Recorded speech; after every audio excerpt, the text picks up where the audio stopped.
committee yields. The chair recognizes my colleague, Representative Dunn. Thank you very much, Mr. Chairman. I also want to thank you for the opportunity to wave onto this hearing today. This subcommittee is conducting extremely important work, and I appreciate the opportunity to be part of the conversation. What I want to know is, are the Chinese weakening our Navy and Coast Guard from within? In 2016, a family-owned shipyard in my district was awarded a U.S. Coast Guard Phase 1 contract for the first 4 of 25 offshore patrol cutters. These cutters are being completed on time and on budget, despite Hurricane Michael's Category 5 devastation in our region. The Coast Guard has repeatedly stated that the quality of these ships was as good or better than any they had. Despite this success, the Coast Guard awarded the OPC Stage 2 contract to another company, Austell USA, which is the largest shipbuilding contract ever awarded by the Coast Guard at $3.3 billion. This is the same Austell that was awarded the contract to build the littoral combat ships for the Navy. As widely reported, these ships are plagued by cracked hulls, broken equipment, and technologies that don't work. They are severely delayed and they suffer massive cost overruns. Despite these complete failures, DoD announced a grant of $50 million using taxpayer money to Austell so they'd be eligible to bid on the Coast Guard contract. You would think that the U.S. Navy would be hesitant to award another contract to a company that delivered faulty products. But Austell was also awarded a contract to design and build the Navy's expeditionary fast transport ships, also a failure. Most recently, Austell was awarded the contract to build the command and control modules for the nuclear-powered submarines that are central to our nuclear defense triad. All this, and now Austell's CEO and other C-suite executives have been indicted for fraud by the Department of Justice. In what universe does this happen?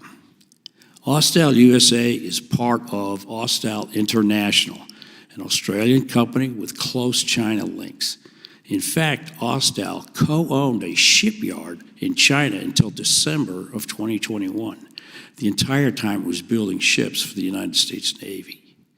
It should alarm everyone that a company like Austell, that has won multiple defense and homeland security contracts, has such close ties to the CCP. This is a deeply troubling national security threat. Admiral Anderson, the Chief of Naval Operations on multiple occasions, has stated that China is the strategic threat to this country and the time to act is now. Do you agree with that statement? Yes. Thank you, I do too. Given your position, what prime contractors for the Navy have had direct partnerships with the CCP over the last 5 years?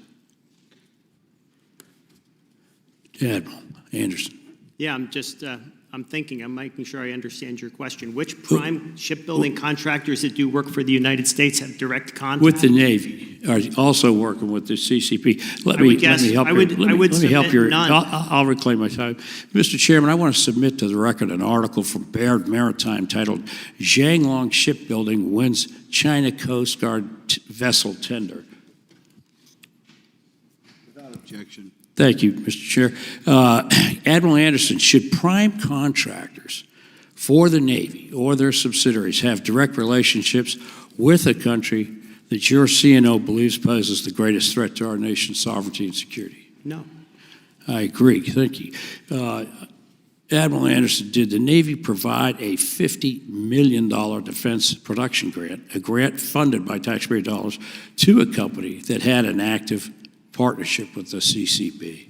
I can't answer the question on active partnership. I'm not aware of any active partnership with the CCP. Admiral, let me jog your memory. Okay.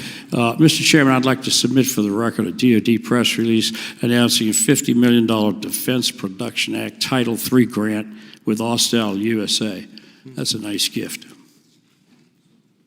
Mr. Chair? So ordered. Thank you. Admiral Anderson, do you believe it is responsible and sensible award contracts to a company whose entire leadership structure was actively being investigated by the Department of Justice and the SEC for defrauding our government, by the way, have since been indicted. Is that reasonable? No. I agree, it's not.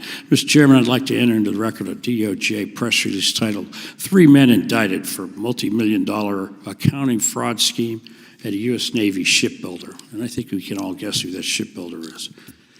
Admiral, thank you very much for your service. I appreciate it. So Mr. Chairman, I yield back. thank you.